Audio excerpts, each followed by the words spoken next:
د درنو حاضرینو په اجازه زه اصلا د شعر اورېدو ته راغلی وم، خو دا د مشرانو شعرونه چې زما د لارې مشال لیدل او د دا ځوانانو ولولو زما مرور اشنا شعر بیرته راته راوسپسخوه. نو زه تاسو ته یو څه زاړه شعرونه عرض کول غواړم او زاړه شعرونه. خدای ته ستا له ښایست له شهامت او له صفا مننه، خدای ته مې دعا ده. ستا له ښایست له شهامت او له صفا مننه چې د په ما باندې پیرزو کړه او انسان دې کړمه.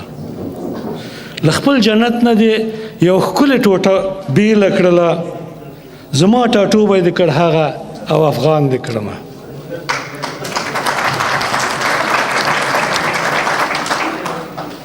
تا د غیرت د نورو برخه هم زما نصیب کړه، د ننګ ټوټه د پت څښتن د غرور کان دې کړمه.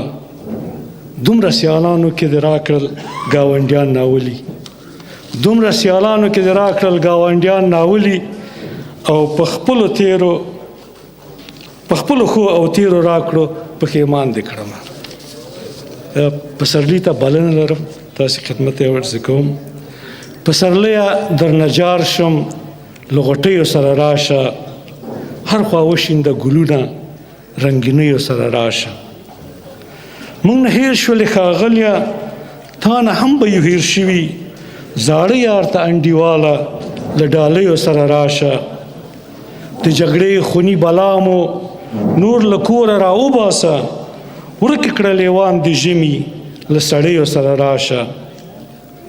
تور وریځو او کارغانو مو زړه تور کړ له جهانه، دا یو ځل خو له ګرمۍ او توتکیو سره راشه. د شپې خپور دا تور صادر نور ټول وطن نه کړه زمونږه، د شپې صادر نه زما مقصد د امریکې بیرغ ده. د شپې خپور دا تور صادر نور ټول وطن نه کړه زمونږه، غرقې که په خپلو وینو له بریو سره راشه. د نهال په پلمه راغلل غوې ګټ که د سرونو دې د وکو او د غلۍ ته له سیلیو سره راشه. نور به څومره لاس پکېږو، نور به څومره رټل کېږو، د شملو د وران وطن ته له پګړیو سره راشه. نه مې خور چېرته خوندي ده، نه مو مور په عزت مړه شوه، د وطن د لونو پت ته له ټیکریو سره راشه. کاڼي بوټي فریادي دي له روانو ناکردونه، د برېښنا قمچین راواخله هټکړیو سره راشه. د نري باران په تاو خو زموږ ورانې شي کوډلې، د ماڼۍ ورانېدو ته له ګلیو سره راشه. هر مړۍ مو د لړلې د یوې عزیز په وینو، دسترخوان ته زموږ وږیو له ډوډیو سره راشه. سمه ډکه په قبرو شوه، څنګه وکړي نو ګور غرو کې، ځواني مرګ ځواني مرګی که له ډولیو سره راشه. کومه پیغله او کوم ځوان دی چې به زوړ په ځوانۍ نه وي، کړه مو سم د ژوند فصلونه له هستیو سره راشه. کفنونه دومره ډیر شوه چې مو بس دي تر قیامته، د پنبې ګلان قودکه له کالیو سره راشه. سوله څه ده، امن کوم دی، هوسایي څه شي ته وایي، دا هیر شوي را په یاد که له ښادیو سره راشه.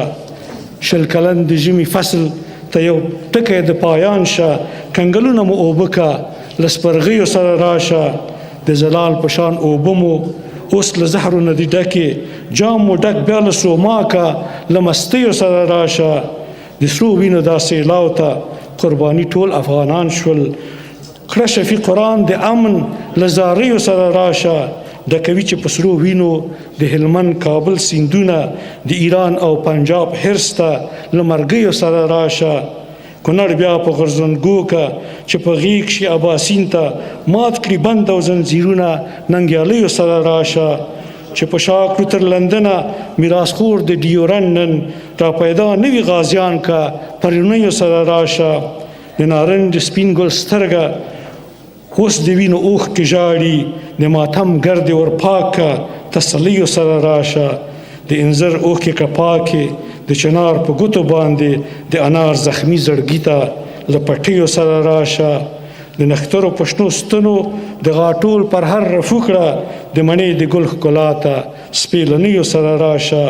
د سنځلو په بوی مسکه د وطن غرونه رغونه، هر وستل ته د ولس مې له خوښیو سره راشه چې شیما ترې په خوښۍ کې په هر پوله او پټي کې د وطن غمجنو پیغلو ته بنګړیو سره راشه د زمرو ښکلی وطن دی د افغان سمسور خوتن دی د هیلیو په وزرونو له هوسیو سره راشه. مننه.